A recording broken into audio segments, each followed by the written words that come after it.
Performing a landing on a grass strip takes a special technique. The concern is upon landing that the wheels might bog down in the grass or soft ground and cause the airplane to tumble forward. The technique that we're going to use, as specified in the Airplane Flying Handbook, works like this.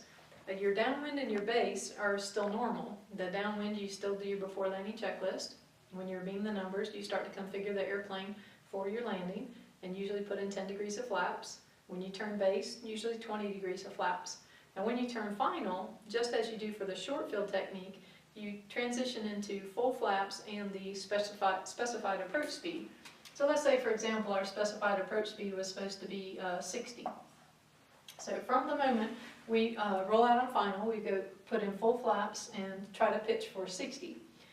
Because on your private pilot check ride, the examiner doesn't ask you to also simulate clearing a 50-foot obstacle, our approach path in will be a more normal, not as steep as our short field approach was.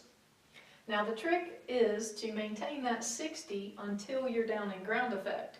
Whereas for the short field procedure, we could attempt to round out a little early and allow our airspeed to deplete, causing the aircraft to settle through ground effect instead of remain in ground effect. But by us maintaining that 60 until we're in ground effect allows us to fly that airplane really, really slow to allow the aircraft to settle down to the ground very slowly. Now, it's best if you either leave a little bit of power in there, so for example, maybe leave 1100 RPMs in there instead of going completely to idle, or if you did go to idle because you were a little high, then you want to add that power back in there, right about the time that you feel the aircraft wanting to settle down to the ground.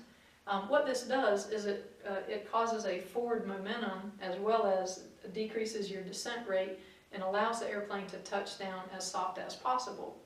This is one of those landings where you really, really want to show off like you're doing a wheelie to prevent that nose from impacting the ground too quickly. Because if that nose hits a soft spot or a hole or a little divot in the dirt, then again the airplane may want to tumble on you. So you want to really, really protect the back pressure, or protect your nose by applying full back pressure as you're settling down. Be careful not to strike the tail.